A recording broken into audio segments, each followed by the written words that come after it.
میبینین الان اسلایدا رو؟ اگر میبینین اسلایدا رو یک اکشنی به من بدین که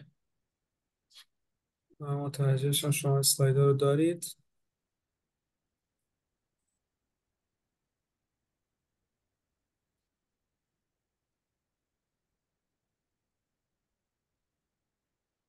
اوکی، من این صفحه چتم کنار دستم گذاشتم که هر کی سوال داشت من ببینم، همینجوری که پرزنت میکنم سوالا رو بتونم آنلاین جواب بدم، که اونایی که تو جلسه اومدن یه فرقی با اونایی که بعداً ویدیوهای رکورد شده رو میبینن داشته باشن. خب بریم سراغ جلسه.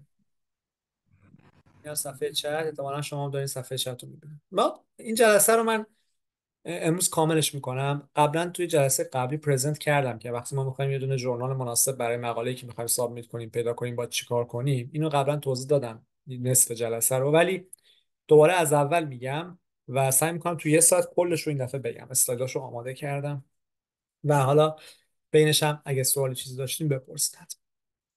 پس موضوع مشخصه دیگه. شما یک کاری رو انجام دادین، یک مطالعه رو انجام دادین، یک استادی انجام دادین. این استادی منجر شده به یک رپورتی که این رپورت شما در واقع چی هستش؟ از نوع یک آرتیکل هست یا از نوع یک پیپر هستش. خب حالا شما میخواین این پیپرتون رو توی یه مجله علمی منتشرش کنید. پس اولین سوالی که پیش میاد اینه که یه مجله برای این پیپر پیدا کنید. که همونطوری که قبلا تو جلسه قبلا توضیح دادم، گفتم که روشی که من اینجا پرزنت میکنم که چجوری مجله پیدا کنیم، 8 تا کرایتریا رو در نظر میگیریم برای اینکه بخوایم یک مجله مرتبط رو برای سابمیتمون انتخاب کنیم. من 8 تا کرایتریا امروز معرفی میکنم و برای این 8 تا کرایتریا بعد این 8 تا رو اعمال میکنیم به یک مقاله واقعی که یکی از مقاله واقعی منه و میخوام احتمالاً توی 3-4 روز آینده سابمیتش کنم. اوکی؟ این کل بحث هستش. خب کرایتریا ها چی بود؟ من گفتم مهمترین مسئله‌ای که داریم رلوانس بودن یا در واقع مرتبط بودن اون مجله‌ای که می‌خوایم انتخاب کنیم برای سابمیت مقالمون با اون مقاله ما و اون کاریه که ما می‌خوایم ارائه کنیم. درسته تا اینجا؟ ما با یه سری تکنیکایی، با یه سری روش‌هایی میایم مجلاتی که مرتبط با کار ما هست رو پیدا می‌کنیم. یعنی یک لیستی درست می‌کنیم از کل مجلاتی که احتمالاً مرتبط با کار ماست. بعد از اینکه اون کارو کردیم باید بریم برای هر کدوم از اون مجلات، یعنی برای اون لیست، این 8 تا فاکتور رو حساب کنیم. آیا مجله هزینه میگیره؟ فاکتور اول کاست. فاکتور بعد فاکتورهای کیفی هستن که در دسته ساینتومتریک مژرها میشناسیمشون، یا معیارهای علم سنجی مثل ایمپکت فاکتور، مثل Q1 Q2 بودن مجله و الی آخر. فاکتور بعدی اودینس اون مجله است که اودینس اون مجله آیا جنرال یا اسپشیالایزده، یعنی در واقع یه مجله عمومیه یا یه مجله تخصصی که بعضی وقتا ما ترجیح میدیم مقالمون رو توی مجله عمومی تر منتشر کنیم چون اودینس واید تری داره، آدمای بیشتری مقاله ما رو میخونن، گسترش در واقع اسکوپ بزرگتری اون مجله داره. بعضی وقتا مقاله ما چون یه مقاله خیلی تخصصیه و افراد خاصی فقط ممکنه مقاله ما رو بخونه، ارزشمندتر هستش که توی مجله خیلی تخصصی اون مقالمون رو منتشر کنیم. که اینا رو بر اساس تجربه و بالاخره کاری که انجام بدین تو دنیای ساینس کم کم متوجه میشیم. بعد پیر ریویو پروسس هستش که من خدمتتون عرض کردم که ببینیم مثلا مجلات آیا یک پیر ریویو انجام میدن. مثلا همین دوستمون که مثال زد یه سال مقالهش و چند بار نمایش برده و الان هم میگن خبری نیست. خب این که نشون میده این مجله پیر ریویو پروسس قشنگی نداره، مناسبی نداره دیگه، و ترجیحاً احتمالاً ایشون دیگه در آینده برای این مجله مقاله سابمیت نخواهد کرد چون از این لحاظ براش انوینگ بوده و خوشش نیومد. خب پابلیکیشن تایم مهمه. من همونطوری که حالا من به عنوان یک قانون سرانگشتی طبق تجربه چند ساله‌ای که دارم تو حوزه ریسرچ کار می‌کنم به صورت حرفه‌ای، میگم که مقاله باید دیگه تو 6 ماه به نتیجه برسه. به نتیجه برسه منظورم این نیست که مثلا تو 6 ماه منتشر بشه. مطمئن بشین که دیگه داره روالش رو طی میکنه، ریوایس خورده، شما جواب دادین و دیگه حالا مطمئنین که اون مقاله مشکل نداره و مثلا تو چند ماه آینده منتشر میشه. چون بعضی وقتا 6 ماه برای مثلا کل پروسه ولی مثلا تو 3-4 ماه باید مشخص بشه دیگه این مقاله رو اون مجله میخواد یا نمیخواد. یعنی اون ریوایز اول رو بخوره و شما متوجه بشین که اکسپت میشه. چون شما وقتی ریوایز رو میگیرین دیگه مقاله اکسپت میشه. یعنی واقعا خیلی من خودم شاید مثلا من حدودا 70-80 تا مقاله منتشر کردم تا الان شاید تو دو تاشون بگم. باسم دیگه تو هیچ کل نمیباره کنم. آکادمیکی که من داشتم شاید یک بار اتفاق افتاده که مقاله ریوایز بخوره، میبری بعدا به کارم برسه. همیشه وقتی ریوایز خورده اکسپت شده. اونم مثلا به خاطر این حالت شرایط خاصی بوده. معمولا افراد اگر خوب پاسخ داورها رو بدن اون اتفاق نمیفته، یعنی ریجکت بعد از ریوایز ما معمولا نداریم. خب بعد دایورسیتی رو صحبت کردم که گفتم خیلی خوبه که شما وقتی مقاله جدیدی میخواین منتشر کنین مثلا برید توی یه مجله منتشر کنین که تا حالا منتشر نکردین. اینم میتونه یک چیز خوبی باشه، تجربه جدیدی، چالش جدیدیه. ببینید همونطوری که مثلا شما دوست دارین مثلا برید یه رستوران جدید غذا بخورین، من دوست دارم مثلا توی یه مجله جدید مقاله منتشر کنم، یا دوستان یه دوست جدید پیدا کنین، خب باز خوبه که مثلا مجله جدید چه چالش جدیده دیگه، یه چیز جدیدیه که به زندگیتون اضافه میشه. لنگویج مقاله مهمه، که در واقع اون مجله که مقاله رو منتشر میکنه هم از لحاظ انگلیسی مثلا بریتیشه یا امریکنه، هم از لحاظ نوع اصطلاحاتی که شما میتونید تو مجله تو مقاله استفاده کنید. آیا این مجله مثلا خیلی مثلا فرض بفرمایید میاد و واژگان تخصصی قبول میکنه یا نه یکم دارم به کارم میرسم بیا کن. اوکی، این صدای آشپزیه، بذار ببینم چجوری میتونم کمش کنم الان. اجازه بدید من یه کارش میکنم. خب صدای آشپزی دارید میشنوید، خب خوبه حداقل بوش رو نمیشنوید. چون من تو خونه هستم اینجا شب الان، بعد دوست من داره آشپزی میکنه، منم که دارم برای شما پرزنت میکنم. ببینم چجوری میتونم یه کمش کنم. اینجا یه زومی، اینجا یه دیگه دوستم داره آشپزی میکنه نه، صداشو بتونم. متأهل بود فکر کنم. واقعا فکر کنم متأهل. قطعا دوست دخترش. حالا صدای ما صداتون داره شما. خب، اینم از این. آره اشکال نداره، بذار راحت باشه. خب الان چطور شد؟ بهتر شد که تغییر نکرد. اوکی. کجا بودیم؟ در مورد لنگویج داشتم صحبت می‌کردم، بعد کپی رایت پالیسی ها رو صحبت می‌کنم که در واقع مثلا شما یه مقاله منتشر می‌کنید، حالا برای شما شاید خیلی مهم نباشه، ولی مثلا من که تدریس می‌کنم دوست دارم مقاله‌ای که منتشر می‌کنم مثلا بتونم ازش تو کلاس‌های دانشگاه استفاده کنم. پس باید کپی رایت اون مجله این اجازه رو به من بده که من بتونم از محتوای اون مقاله در کلاس‌های خودم استفاده کنم. اینم یک آیتمیه به هر حال وقتی شما یه مجله رو انتخاب. خب حالا بریم سراغ این آیتم‌ها، یکم اینا رو با چیز بیشتر، جزئیات بیشتر صحبت کنیم. در مورد رلوانس گفتم که خدمتتون که در واقع میتونید شما از سورس های مختلفی برای اینکه رلوانس مجلات مرتبط رو در واقع پیدا کنین استفاده کنید. یکی از این سورس ها اینه که از همکارانتون بپرسین و یا از منتورتون بپرسین. منظورم از منتور مثلا استاد راهنما یا کسی که حالا سنیر شما هست و شما کمک. از چت جی پی تی بپرسین، منیسکریپت رفرنس ها رو چک کنین، یعنی بیاین رفرنس های اون مقالتون رو چک کنین و از این سایت هایی که گذاشتم استفاده کنین، از این لینک هایی که اینجا گذاشتم که خیلی سایت های خوبی هستن. مثلا یکیش مال الزویر، دومی مال اشپرینگر، بعدی مال سایت های دیگه است. و بعد می آنلاین پروفایل آدمای موفق و آدمایی که تو فیلد شما خیلی خفنن اونها رو استفاده کنید. آخر سرم اگه دیدید خیلی یه مجله رو دوست دارین مطمئن نیستید اون مجله مرتبط هست به کار شما یا نه، برین به ادیتور اون مجله ایمیل بزنین بپرسین که آیا کار شما رو قبول میکنه یا نه. میتونین ابسترکت و تایتل مقاله رو تو اون ایمیل برای ادیتور بفرستید.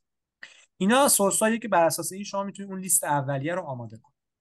تا اینجا سوالی اگه هست بپرسید، من دو سه دقیقه چیزی نمیگم، اگه نه بعد ادامه میدم.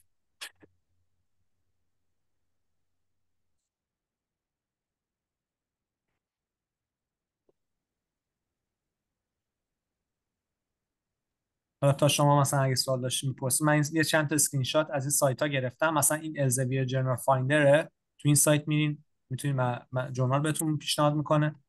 بعد این سایت اشپرینگر جرنال فایندره، اینجا میرین باز همینطور بهتون جورنال پیشنهاد میکنه. بعدش این یکی یه سایت دیگه است، جرنال گاید هستش اسمش. این یکی پاب مده. ببین مثلا شما الان مقاله‌ای که من میخوام بزن یه سویچ رو مقاله‌ای که میخوایم براش پیدا کنیم بزنم اینجا. این مقاله رو بذار من باز کنم بچه‌ها. باز هست البته، میبینین مقاله رو. الان مقاله رو باید ببینیم. صفحه اولش.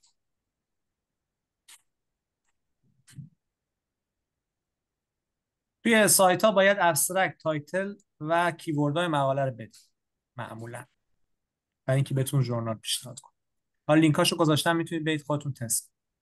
خب این مقاله‌ای که می‌بینید الان گذاشتم براتون که ببخشید این نه، این نیست. مقاله چون زیاد دارم بعضی وقتا قاطی میکنم. این نه، اینو من سابمیت کردم امروز. این مقاله دیگه است، بذارید اونو باز کنم الان براتون پیداش میکنم.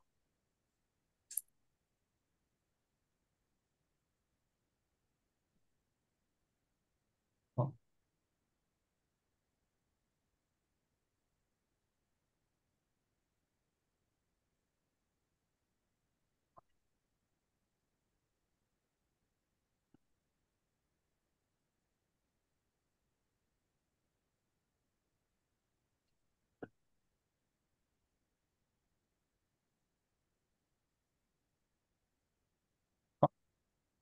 این مقاله‌ایه که میخوام براش مجله پیدا کنم. خب این مقاله من نویسنده اولش هستم، در مورد جنتیفیکیشن و بیماری‌های عفونی، یک اینتردیسیپلینری نریتیو ریویو هستش، مقاله ریویو هست با همکارانی از در واقع یکی از بچهای ایران به من کمک کرده، اسمشون هم هست تو مقاله. و خب همکارای خارج هستن در واقع، از دانشگاه آکسفورد، دانشگاه واشنگتن آمریکا، منم که از دانشگاه یوکیو هستم. و خب این ابسترکت مقاله است که نوشته شده و در واقع ما میخوایم برای این الان مجله، برای این مقاله میخوایم الان چیز پیدا کنیم، ژورنال پیدا کنیم. اگه بریم پایین، حالا مقاله رو بخوام بهتون نشون بدم، البته هنوز یه مقدار کار داره، من یک کوچولو باید هنوز روش کار کنم. برم پایین توی منیوسکریپت، برم و برسم به رفرنس ها. ببینید یکی از سورس هایی که من صحبت کردم ایناست. شما وقتی رفرنس دارین تو مقاله، مثلا آخه این مقاله اول رفرنس اول مال کجاست؟ پلاس وانه. این دومی مال کجاست؟ جورنال اربن هلث. این بعدی مال کجاست؟ لندسکیپ اند اربن پلنینگ. خب بعدی مال کجاست؟ پیپرز ریجنال ساینس، یه دونه مجله است. بعدی مال کجاست؟ ریجنال ساینس پالیسی اند پرکتیس هست. بعدی و همینجور الی آخر. خب حالا همه رو نمیخوام بخونم. اینم یکی از سورسایی که شما میتونید مجلات مرتبط رو پیدا کنین. حالا اگه برگردم به اسلاید بهتون نشون بدم، ملاحظه بفرمایید. مقاله در مورد جنتیفیکیشن و بیماری های عفونی بود. من اومدم تو پابمد سرچ کردم جنتیفیکیشن and infectious disease. خب ببینیم چند تا توی فقط تایتل و ابسترکت 12 تا مقاله پیدا شده که هم واژه جنتیفیکیشن هم infectious disease تو تایتل ابسترکت اونها بوده. بعد رفتم هایلایت کردم مجلاتی که این مقالات رو منتشر کردن. مثلا مجله اول هلس اند پلیس، مجله دوم لنست اچ آی وی، مجله بعدی سوشال ساینس اند مدیسن، مجله بعدی بی ان جی اوپن، مجله بعدی جرنال اف ابر هلث، مجله بعدی یه مجله دیگه و همینجور. خب صفحات بعدم هستش. اینم یه سورسی. اسکوپوس هم همین کارو کردم، جنتیفیکیشن اند اینفکشن کردم، باز سه تا مقاله آورده که مجلات این سه تا مقاله رو میتونیم با هم ببینیم، اینا اسمشونه. مثلا فرانتایرز این اکولوژی اند انوایرمنت هست، هاوزینگ پالیسی دیبیت هست و الی آخر. همین کار رو تو وب ساینس هم کردم، دوتا آورده، اینا هم باز هایلایت شده اسم مجلات. و قبلش هم که خب تو این سه تا سایتی که اینجا گفتم، توی جرنال فایندر در واقع الزویه شما میرین، تایتلش رو میزنین، ابسترکتش رو میزنین، کیورداش رو میزنین، بهتون یه لیستی از مجلات میده. اینجا هم به همین شکل. و از چت جی پی تی هم که میپرسین، چت جی پی تی چجوری میپرسین؟ بذار من خدافظ به سلامت. هم سوال داشتیم بگین.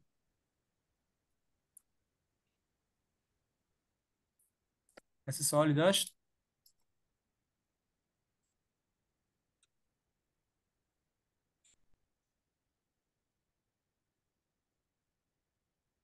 خب سوال نداشتین؟ اوکی. اه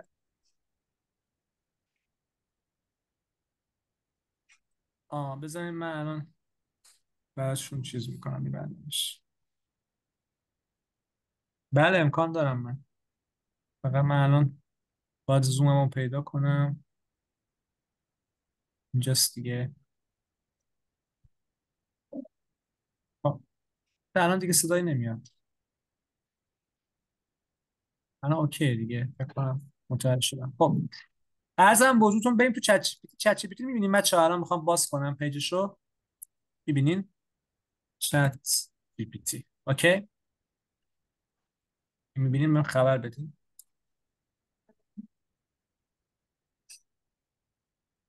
چجوری از چت جی پی تی مثلا شما بپرسین بهتون مجله پیشنهاد بده. خب من میرم اینجا این مقاله‌مو ابسترکت تایتل و اینا رو همه رو کپی میکنم. خب اینا رو کپی میکنم میارم اینجا تو چت جی پی تی، میگم که hi I would like to ask you give me some suggestions for potential journals مثلا to submit my following. خب اینجوری بهش میگم articles، بعد یه دو نقطه میزنم آرتیکل هم اینجا کپی میکنم، یعنی ابسترکتش رو گذاشتم. حالا این اسما رو نمیخواد بذارید، اینا رو پاک کنید، همون تایتل باشه و ابسترکت کافیه. خب اینو بهش میدین، بعد دکمه رو میزنین، ببینید بهتون سریع پیشنهاد میده. میگه your article فران، میگه مجله Social Science and Medicine، بعد مجله Health and Place، مجله Epidemiology، مجله Journal of Urban Health، مجله Environmental Health Perspective، مجله International Journal of Health Geographic، مجله One Health. اینا پیشنهاداتی که الان چت جی پی تی داد. دیدین چقدر راحت میشه ازش گرفت. این اوکیه. برگردم به اسلاید. خب برمیگردیم به اسلاید. حالا ملاحظه بفرمایید همین کارا رو تو همین سایت ها که کردین من اینجا نتیجه رو گذاشتم. یعنی مثلا چت جی پی تی اومده گفته این مجله ها خوبه، هم کارای من و خودم با تجربه‌ای که خودم دارم این مجله ها رو گفتم خوبه. حالا یه اورلپی شما بین چت جی پی تی و مجله هایی که خودم فکر کردم خوبه و همکارام فکر کردم خوبه هم می‌بینید. خب بعد بریم اسلاید بعدی. از رفرنس های اون مقاله، رفرنس های مقاله رو رفتم بررسی کردم، دیدم مجله پلاس وان مجله‌ای بوده که 3 تا رفرنس ازش من تو مقاله داشتم، این 3 تا سایتیشن داشتم، بیشترین سایتیشن رو داشتم. بعدش هلس اند پلیس بوده، بعدش بی ام سی پابلیک هلس بوده، بعدش اپیدمیولوژی اند اینفکشن بوده که 2 تا بوده و به همین شکل. خب پس یه سری مجله از اینجا پیدا شد. تو پابمد هم که اینا بود و توی حالا دیگه بقیه رو نذاشتم چون خیلی زیاد میشد. گفتم که برین وب اف ساینس، اسکوپوس و other sources هم اگه دارین نگاه کن. همه اینا رو که انجام بدین یه لیستی درست میشه. پس الان شما یه لیستی دارین. لیست من اینجاست تو آخرین اسلاید، میخوام بهتون نشون بدم لیستمو. این لیست بچه لیست رو میبینین، این لیست نهاییه که در موردش صحبت خواهیم کرد. این ستون اول تمام مجلاتی که از همه سورسایی که در واقع نشونتون دادم شامل تجربه خودم، همکارا، پیشنهادات، چت جی پی تی، انواع سایت ها، همه اینها این لیست رو به ما دادن که مثلا یه 10 15 تا مجله به وجود اومد. اوکی. حالا می‌خوایم این لیست رو پالایش کنیم که در نهایت برسیم به یک یا چند تا مجله. اینکه حالا این لیست رو ما چجوری پالایش کنیم الان می‌خوایم در مورد این صحبت کنیم از الان به بعد. پس تا الان یاد گرفتیم که این لیست اولیه رو چجوری درست کنیم. اوکی. سوالی اگه هست بپرسید.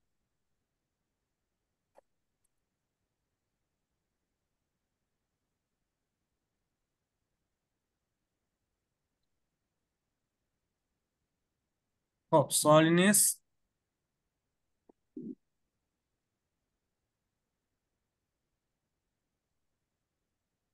خب بریم پس ادامه بدیم. حالا یکی از آیتمایی که توی این لیست اولیه مهمه کاست. کاست یا هزینه. مجلتون هزینه بره یا هزینه بر نیست، یعنی شما باید برای چاپ مقاله پول بدین یا پول ندین. هزینه هم که میدونید زیاده دیگه، بین 2 تا 3 هزار دلار آمریکاست معمولا اگه هزینه بخواد ازت. خب اگه پولش رو دارین این آیتم اصلا مهم نیست، یعنی شما اصلا به این آیتم نگاه نمی‌کنید. ولی اگر ندارید خب غالبا این آیتم مهمیه و شما باید مجلاتی که پولی هستن و پول از شما درخواست میکنن و کاملا از اون لیست چیکار کنین؟ حذف. خب این خیلی راحته و میشه خیلی راحت فهمید یه مجله پولیه یا پولی نیست. شما وقتی رو سایت مجله میرین نوشته که برای انتشار مقاله آیا از شما پول درخواست خواهد کرد یا درخواست نخواهد کرد. الان مثلا تو اون لیستی که من اسلاید آخر بهتون نشون دادم یکی از ستون‌ها همینه. اگه نگاه کنین ستونی داریم تحت عنوان ستون کاست. این ستون اولیه. خب ببینید این ستون، ببخشید این ستون وسط کاست. بعضی ها رو من زدم یس، بعضی ها رو زدم نو. یس ها رو قرمز کردم، یعنی اونایی که پول از شما میخوان برای چاپ مقاله.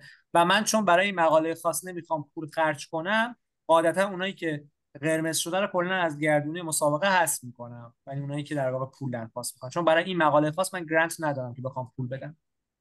بله راش خیلی ساده است، الان بهتون نشون میدم. مثلا شما فرض بفرمایید الان مثلا میرید رو مجله، یه مجله رو براتون میزنم، میبینید صفحه رو دیگه، SSM Population هست، مثلا این مجله رو میزنم، میخوایم ببینید پولیه یا نه. وقتی برین رو سایت مجله، اینجا چی نوشته؟ Open Access نوشته، میبینید؟ وقتی نوشته Open Access، به احتمال 90% این پولیه. خب ولی نمیگم 100%، چون بعضی اوپن اکسس ها هم هستن که پولی نیستن، تعدادشون خیلی کمه. برای اینکه مطمئن بشین، میرین توی قسمت یکم پایین برین، نگاه کنید قشنگ نوشته Article Publishing Charge for Open Access چند دلار؟ $2760 آمریکاست. پس این مجله پولی. حالا مثلا یه مجله دیگه براتون نشون میدم، Social Science and Medicine که خواهر همین مجله است. اینو نگاه کنید، حالا نوشته Support Open Access، یعنی اوپن اکسس یکی از آپشناشه، اوپن اکسس پیور نیست بچه ها. این در واقع میشه احتمالاً پس پولی نیست، آپشن غیر پولی هم داره. اگه برین پایین اینجا میبینید بازم نوشته پولو $3360 آمریکا، ولی به این معنی نیست که شما اینجا نمیتونید رایگان چاپ کنید، رایگان هم میتونید چاپ کنید.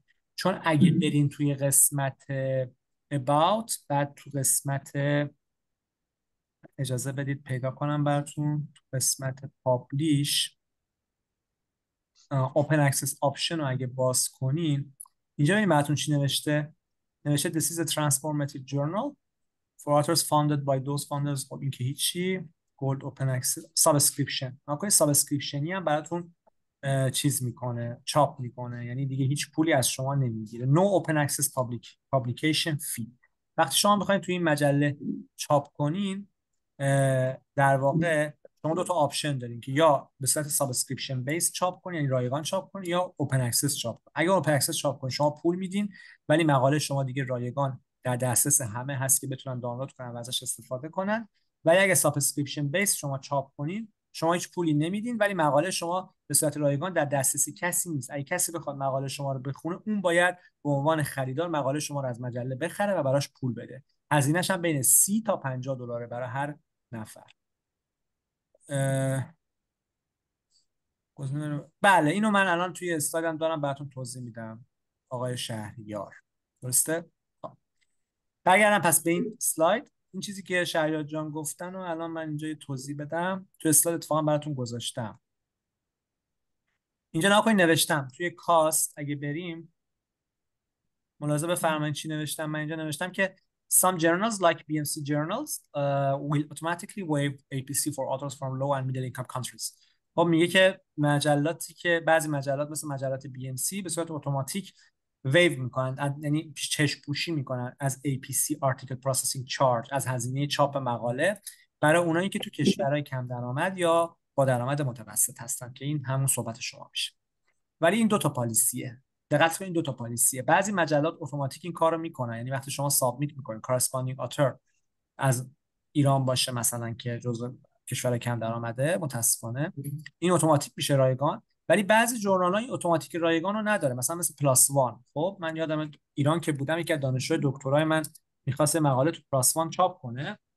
خب من براش رایگانش کردم، در حالی که پلاس وان اتوماتیک هم نیست. یعنی من اونجا کارسپاندینگاتور بودم، اون موقع ایران زندگی می‌کردم، ایمیل زدم به پلاس وان، نگوشییت کردم باشون، صحبت کردم، گفتم ما فاند نداریم، از ایرانیم و اینا. بعد مقاله رو برام کامل رایگان کرد.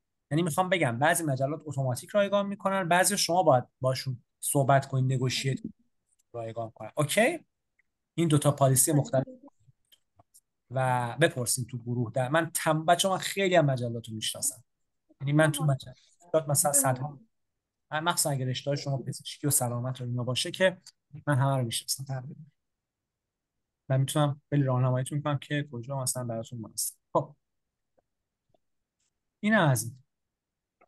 بعد یه چیز دیگه هم که هست در مورد کاست، بعضی وقتا این مجله پولیه، ولی برای یه آدم خاصی اون مجله ممکنه رایگان مقاله چاپ کنه. مثلا الان من 3 تا آفر دارم از مجلات پولی که برای من رایگان چاپ میکنن. پس اگه مثلا من دانشجویی داشته باشم، مقاله داشته باشم، بفرسته تو اون مجلات پولی که برای من رایگان چاپ میکنن، خب برای اون دانشجو هم رایگان میشه دیگه. برای همین من نوشتم صحبت کنید با منتوراتون، صحبت کنید. بعضی وقتا اونا آفرای رایگان برای چاپ در مجلات پولی دارن. حالا حرفایی که میزنم شاید خیلی تو ایران، باید استادتون آدمی که بهش یه بیشتر دیگه چیز نکنم جواب بده بره نه رفتن که میده خیلی بره نه اینجا سرش نشکن نه دیگه نمیفته دیگه بخوام نه دیگه نمیفته دیگه اینجاشو نیام بالاتر بیا نه دیگه نمیفته ببین ای بیام بالاتر میترسم نتونی در بیاری آها از اون ور بذار که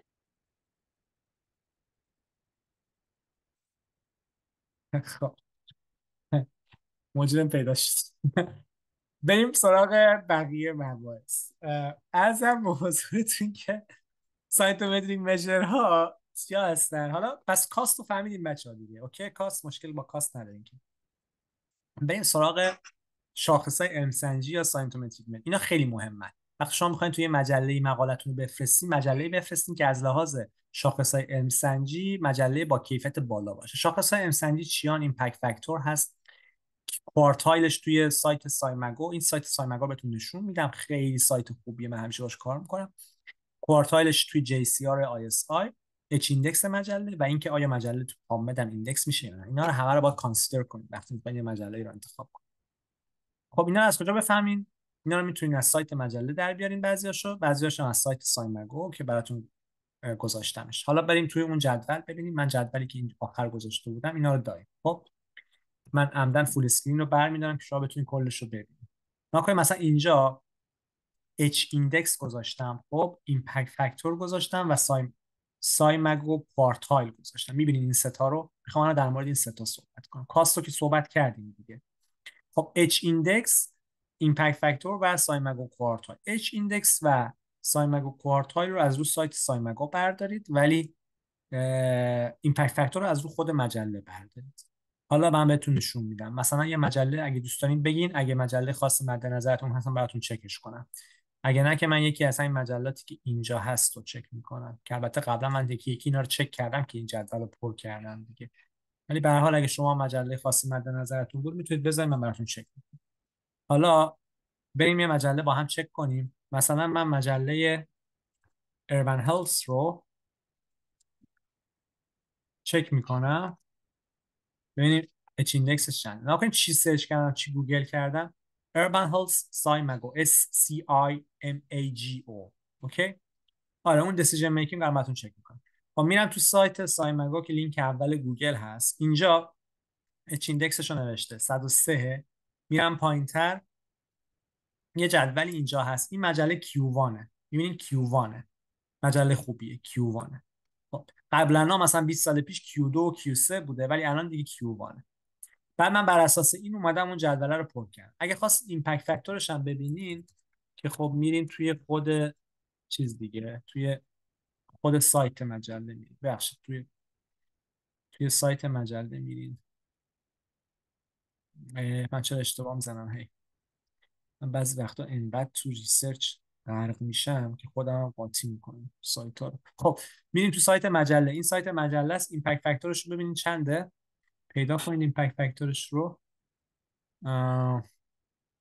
این البته سایت اشپرینگره، سایت خود مجله نیست. اینجا سایت مجله. خب این ایمپکت فاکتور 6.6. من بر اساس این اون جدول رو اومدم پر کردم. حالا این دوست عزیزمون گفته BMC Medical Informatics and Decision Making رو براش نگاه کنم. خب اینو میریم نگاه میکنیم. BMC Medical Informatics and Decision Making. اوکی. خب این اگه بریم نگاه کنیم این سایتش هست. ایمپکت فاکتورش اینور نوشته شده 3.5. خب بعد این ایمپکت فاکتور 3.5 بریم توی سایت سایمگو هم نگاه کنیم ببینیم که چیزش چنده. به قولی اچ ایندکسش و اون یکی دیگه کوارتایلش اچ ایندکسش 90. کیو خب ببین این مجله یه ترکیبی از Q1 و Q2، یعنی هم Q1 هم Q2. توی شاخه توی قسمت هلت پالیسی اگه مقالتون باشه Q1 محسوب میشه، ولی تو هلت اینفورماتیکس یا مدیکال اینفورماتیکس یه مجله Q2 کیفیتش Q1 نیست.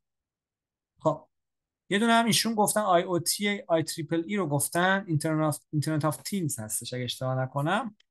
این رو هم نشون بدیم با هم پیداش کنیم.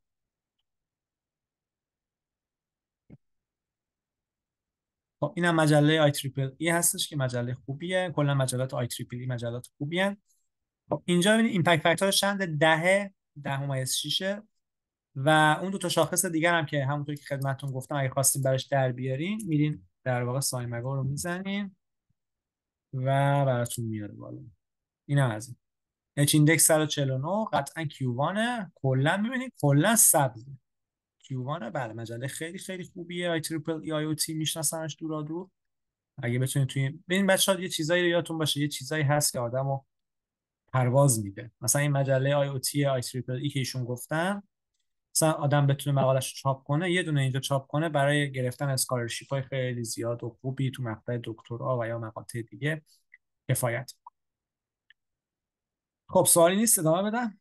اینم از این سه تا شاخص. حالا اینکه اصلا معنی اچ ایندکس ایمپکت فاکتور چیه نمیتونم الان بگم چون وقت نمیشه، اینا خودشون کلی داستان داره. ولی Q1 و Q2 و Q3 بودن هم که گفتم چجوری میتونید این impactfactor.ir اون سایت ایرانیه آره. ولی خب من معمولا خیلی به اون اعتماد ندارم دیگه، میام از سایت اصلی خارجیش نگاه میکنم. آره اونم خوبه. فکر کنم تو خارج از ایران که اصلا بازم نمیشه اون سایت، شما میتونید تو ایران بازش کنید. خب Q1 Q2 بودن رو پس دیدین چجوری. Q1 یعنی جزو 25% برتر مجلات اون حوزه است.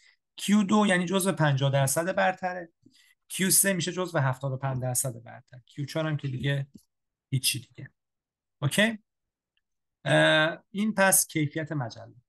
کاستم که گفتیم. آدینس و فرست دیسیژن هم میخوام بگم، تایم فرست دیسیژن چون خیلی مهمه. دایورسیتی هم که آخرین فاکتورمونه. این جدولمون رو یه ذره نمیشه بزرگتر نمیشه. خب آدینس این مجلاتی که من اینجا گذاشتم، ببینید بعضیا رو نوشتم اسپشیالایزد، بعضیا رو نوشتم جنراله. یعنی اونا بعضیشون تخصصی ان. مثلا ببینید اینا تخصصی ان. اینا که نوشتم مثلا این مجله International Journal of Environmental Health and Public Health، این مثلا مجله جنرالیه چون تو زمینه‌های مختلف مقاله چاپ میکنه، بهش میگیم جنرال. مثلا مدیکال اینفورماتیک چاپ میکنه، دیتا ساینس چاپ میکنه، نمیدونم جو اسپشال هلث چاپ میکنه، ارزم به حضورتون هر چی تو زمینه هلث باشه معمولا چاپ میکنه، تو پابلیک هلث باشه اینا میشن مجلات جنرال. خب عمومی تره. یا مثلا پلاس وان مجله عمومیه، بی ان جی اوپن مجله عمومی تریه نسبتا. SSM Population Health که نشون دادم عمومیه. BMC Public Health عمومیه. بقیه یه ذره اسپشیالایزدن. خب حالا در مورد این تایمه میخوام صحبت کنم. این اسپشیالایز بودن یا جنرال بودن اینو جایی نمی نویسه ها، اینو باید با تجربه خودتون بتونید متوجه بشین. و اینکه کدوم بهتره نمیتونیم بگیم کدوم بهتره. بعضی وقتا بر اساس مقاله شما، برای مقاله شما یه مجله اسپشیالایز خوبه، بعضی وقتا یه مجله جنرال خوبه. پس اینو باید مد نظر داشته باشید. اوکی تا اینجا بریم در مورد تایم صحبت کنیم که خیلی مسئله مهمیه، خیلی خیلی مهمه. برگردم به اسلایدم. خب. کاست رو صحبت کردیم، شاخصهای علم سنجی رو صحبت کردیم. آدینستون، آدینس مقاله شما کیه؟ مثلا پابلیک هلث ریسرچر هاست، اربن پلانر هاست، مثلا تو مقاله که مثال زدیم، یا محققانی هستن که تو حوزه بیماری ها عفونی کار میکنن، یا اپیدمیولوژیستا هستن. چون مقاله که من بهتون نشون دادم همه اینا میتونن آدینس اون مقاله باشن، برای همه اینا اون مقاله جذابه. رلوانس کافی نیست بچه‌ها، اینکه مجله فقط مرتبط باشه با حوزه کاری شما کافی نیست که تو اون مجله مقاله رو سابمیت کنید. چیزی که مهمتره چیزای دیگه هم هست. ممکن از لحاظ ارتباط مجله تو اسکوپ کار شما باشه، مقاله اون مجله تو اسکوپ مقاله شما تو اسکوپ اون مجله باشه، ولی بعضی از مجلات کانسرنشون اینویشن هست، اینویشن تو متد هست. مثلا مجله دقیقاً در مورد بیماری‌های عفونیه و مقاله شما بیماری‌های عفونی میفرستید در جا ریجکت میشه. من یه دوستی، من دانشجو دکترا داشتم، خب ایران که کار میکردم، بعد ظهر بود هیچ وقت یادم نمیره این مقالهشو سابمیت کرد، بعد رفت سلف سرویس دانشگاه غذا بگیره، خب که نهار بخوره موقع نهار. من خیلی با دانشجوام ارتباط نزدیک داشتم دیگه، همیشه با هم می اومدیم کار میکردیم، خیلی وقتا میرفتیم بیرون کافه نهار میخوردیم. مدل خارجی بودم، یعنی تو ایران هم بودم، اون مدل استادای ایران که رسمی ان و نمیدونم خیلی چیزا هیچ وقت من نبودم. بعد این برگشت از من گفت مقاله ریجکت شد. یعنی مثلا شاید بهتون بگم نیم ساعت شد، نیم ساعت شد مثلا رفت تا مثلا غذا بگیره برگرده، چون ماشین هم داشت ماشینش نه. میخوام بگم که اون مقاله رو تو سابمیت کرده بود، ادیتور دیده بود و خب مقاله هم کاملا مرتبط با اون فیلد بود، با اون مجله بود، ولی مثلا مقاله از نظر یه سری کرایتریاهای دیگه که ادیتور تو ذهنش بود اصلا با اون مجله نمیخورد، برای همین به همون سرعت مقاله رو چیکار کرد؟ ریجکت کرد. پس فقط صرفا اینکه ما بگیم مرتبط هست مهم نیست، باید ببینیم اون مجله کانسرنش چیه، ریزالت دوست داره یا متد دوست داره. اگه متد دوست داره، مقاله شما یه متد معمولی استفاده کرده، به درد اون مجله نمیخوره، ریجکت میشه.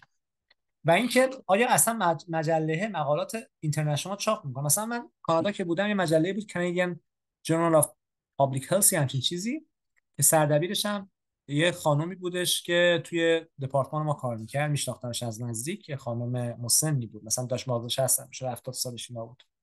خب اون مجله پابلیک هلث کاناداست، کمتر مثلا ممکنه اون بیاد یه مقاله مثلا فرض کنید از ایران چاپ کنه، اینترنشنال نیست.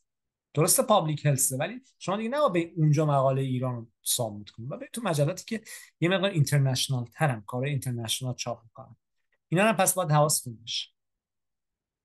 بعد پیر ریویو پروسس، اینم که حواستون باید خیلی باشه. بعضی از ژورنال‌ها گول میزنن سر آدم، باید شما سعی کنید همیشه تو مجلاتی که برای یه زمان طولانی استیبل بودن مقالتون بفرستین.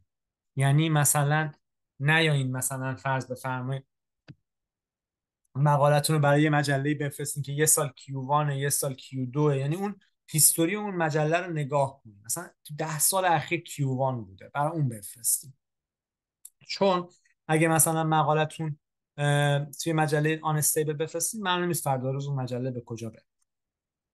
در مورد مجلاتی هم که اوپن اکسس هستن، این حرف البته درست نیست که مجلات اوپن اکسس کیفیت ندارن، بعضی متاسفانه این حرفو میزنن، اصلا درست نیست، ولی باید حواستون باشه توشون بدون کیفیت هم پیدا میشه، مثل این دوتا مجله‌ای که من اینجا مثال زدم. البته این کار حرفه‌ای نیست که من اسم مجلات رو گذاشتم، ولی گذاشتم دیگه، حالا امیدوارم که ادیتوراشون هم من ناراحت نشه.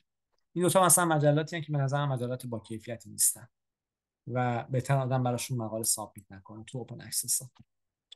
بعد پابلیکیشن تایم. خب میخوام در مورد تایم صحبت کنم.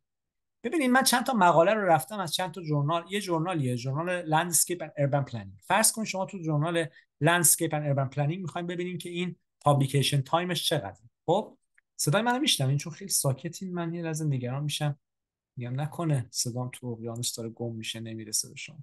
اوکی. خب. الان آقایون این اوکی بسیار عالی. الان آقایون این مقاله 10 دسامبر 2021 سابمیت شده به مجله. 29 نوامبر 2022 چی شده؟ 22 نوامبر 2022 ریوایز شد. یعنی چقدر طول کشیده؟ تقریبا یک سال. نه؟ از سپتامبر 2021 تا نوامبر 2022 یک سال و 2 ماه تا ریوایز خورده و 28 فوریه 2023 اکسپت شد. یعنی تقریبا یک سال و 6-7 ماه طول کشید. بعدی مقاله بعدی از همین مجله نگاه کنید، این یکی 20 اکتبر 2022 فرستاده شده، 24 فوریه 2023 ریوایز شده، یعنی تقریبا اکتبر نوامبر دسامبر ژانویه فوریه، تقریبا 4-5 ماه. و همون فوریه هم 4 روز بعدش اکسپت شد. این خوب بوده زمانش، 4 ماه بیشتر طول نکشید. همون مجله است. میخوام ببینید که چقدر فرق میکنه توی یه مجله، ممکنه زمانها چقدر چی باشه فرق کنه. چی شد؟ من اسلایدم چی شد؟ خب بعد یه دونه مقاله دیگر رو ببینید، این یکی رو سمت راست پایین اومد. این 13 نوامبر 2022 رفته، 25 فوریه ریوایز خورده، اکسپت شده 28 فوریه. یعنی باز اینم خوب زمانش، تقریبا 2 تا 3 ماه. یکی دیگر هم نگاه کنیم، چهارمی، این 27 اپریل 2022 رفته، 9 ژانویه 2023 ریوایز خورده. خب یکم زیاده دیگه، تقریبا میشه 9 ماه. خب پس این مجله میخوام بدونید که خیلی زمان به عوامل دیگه هم بستگی داره. یه کاری که خیلی خیلی خیلی خوبه بکنید، حالا بعدا یه روز اگه فرصت شد در موردش صحبت میکنم، داور معرفی کنید برای مقالت. وقتی که مقالتون رو سابمیت میکنید، اگه میخواید مقالتون زود جواب بگیرین، داور معرفی کنید. 5 تا داور درست حسابی معرفی کنید که ادیتور راحت باشه، خودش نره دنبال داور بگرده. این مقالاتی که می‌بینید اینقدر طول کشیدن، احتمالاً مشکل داور داشتن، داور براشون پیدا نمی‌شد. به هر حال شما میتونید این تایما رو در بیارین، ولی حواستون باشه در مورد یه مسئله خیلی خیلی مهمه. اونم اینه که تایم سنسیتیوه. یعنی ببخشید، سنسیتیو باشین در مورد تایم، حساس باشین. به خاطر اینکه بعضی وقتا ژورنال ازتون سوال کنه، متوجه نشدم. بعضی وقتا این تایمایی که رو مجله گذاشته میشه اشتباه. خودم درست بات کنم. نه، چه سوال بکنه چه سوال جان. نکنه، شما حتما داور معرفی کنید، حتی اگه ژورنال ازتون سوال نمیکنه. 5 تا داورم معرفی کنید، یکی دوتا کم. چون سخت ترین کار دنیا برای یک ادیتور پیدا کردن داور برای مقاله شماست. باورتون نمیشه من بعضی وقتا برای یه مقاله 15 تا داور دعوت میکنم. 15 تا داور.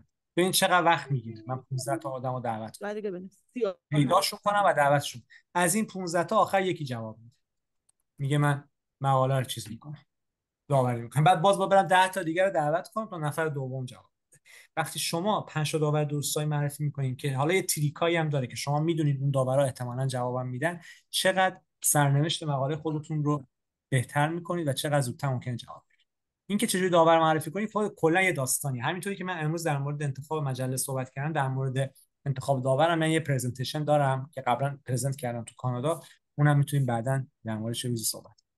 اینجا می‌خواستم بگم که سنسیتیو باشیم در مورد تایم. ببینید بچه، اینجا من یک عکسی گذاشتم نوشته شده تایم تو فرست دیسیژن.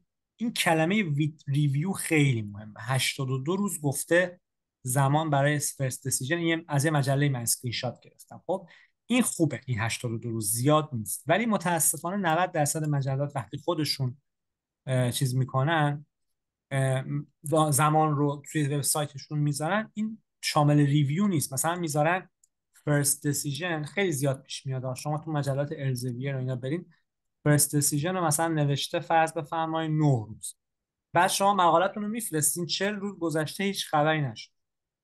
دلیلش اینه که این فرست دیسیژنی که میذاره 9 روز، این شامل هم اوناییه که دسک ریجکت میشن، هم اوناییه که میرن داوری.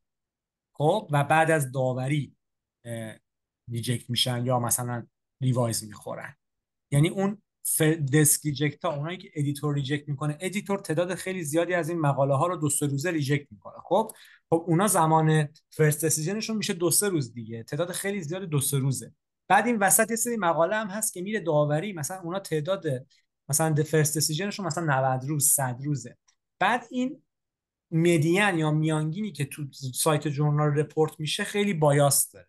بعد شما میبینید نوشته 9 روز، فکر می‌کنید 9 روزه مثلا جواب میده، در حالی که نه، این 60 روز 90 روز طول میکشه تا شما اگه جواب بده. و این خب بده. برای همین اگه زرنگ باشید باید از این سورس‌های دیگه‌ای که میدونید در واقع این تایم‌ها رو در بیارید. خب دایورسیتی هم که گفتم خیلی مهمه. من یه جلسه دیگه هم دارم 10 دقیقه دیگه و هنوز شامم نخوردم، وقت نکردم. حالا بعد 7-8 دقیقه دیگه 6-7 دقیقه دیگه تموم کنم درس. خب if you are working in a multidisciplinary field، اگه شما یک ریسرچر مالتی دیسیپلینری هستین، خوبه که تو ژورنال‌های مختلف مقالتون چاپ کنین. مثلا من مالتی دیسیپلینم، خب من نباید همه مقاله‌مو توی یه مجله چاپ. و یه شاخص رو من قبلا معرفی کردم در مورد رشیو پابلیکیشن به ژورنال. و مثلا یه نکته هست همیشه یادتون باشه، how do you want to sell yourself. شما میخواین چجوری خودتون رو بفروشین به جامعه ساینتیفیک؟ میخواین مثلا من میخوام خودمو من میخوام خودمو یک اینفکشس ریسرچر معرفی کنم، یا میخوام خودمو یک پابلیک هلث ریسرچر معرفی کنم، یا میخوام خودمو یه اسپشیال اپیدمیولوژیست معرفی کنم. چون من هر سه تا اینا هستم. این که من خودم دوست دارم خودمو چجوری سل کنم، چجوری بفروشم، یکی از راههایی که میتونم خودمو به جامعه علمی معرفی کنم اینه که آیا من مقالاتمو بیشتر تو مجلات بیماری‌های عفونی چاپ کردم، یا بیشتر تو مجلات پابلیک هلث چاپ کردم، یا بیشتر تو مجلات اسپشیال اپیدمیولوژیست چاپ کردم. چون تو همه اینا میتونم چاپ کنم. پس این یه زرنگبازی علمی هم هست این وسط ها که شما بخواید مثلا با نوع مجلاتی که چاپ کردید خودتون رو سل کنید. اگر ژورنال از همون معرفی داور نخواد و در مراحل سابمیت هم سایت تخصصات خاص تبیین در کدوم مرحله باید تو کاور لتر داوراتون رو معرفی کنید اگر جای خاصی تو مجله توی ژورنال نباشه. جدول درست میکنید، بعد در واقع اسم کاربراتون میذارید، ایمیلاشون رو میذارید، افیلیشنشون رو میذارید، لینک سایت دانشگاهیشون هم میذارید و ایمیلاتون هم سعی کنید ایمیل های آکادمیکشون رو بذارید. بعد یه دونه ستون هم میذارید، ستون آخر اون جدول، دلیل این که شما این شخص خاص رو برای اون مقاله دارید معرفی میکنید. مثلا میتونید بگید که برای شخص یک دلیلش اینه که مثلا یک مقاله مشابه چاپ کرد، لینک اون مقاله مشابه هم بذارید. یا مثلا شخص دو کسی که مثلا تو متدولوژی خاصی که مثلا تو مقاله شما هست مثلا سالها کار کرده، دلیل هم بذارید. آره تجربه میشه همون دیگه. آره دقیقاً. خب بعد بریم سراغ لنگویج و استراکچر پیپر که گفتم حالا این چیز ساده ای ازش میگذرم چون وقت نداریم. بله همه هر کسی که استاد دانشگاه بودن مهم نیست، دانشجو هم میتونه داور باشه، کسی که ریسرچ کرده تو موضوع. کپی رایت پالیسی رو ازش میگذرم چون وقت ندارم توضیح بدم و میرسم به این جدول. این جدول رو حالا میتونید بفهمید چجوری پر شده. این تایما رو پر کردیم، 32 روز، 9 روز، 4 روز، 27 روز، 82 روز و الی آخر. و دایورسیتی، این ستون آخر دایورسیتی اونایی که برای من نو خورده، یعنی من قبلا توی اون مجلات مقاله چاپ کردم پس ترجیحاً من دیگه تو اونا چاپ نخواهم کرد این دفعه.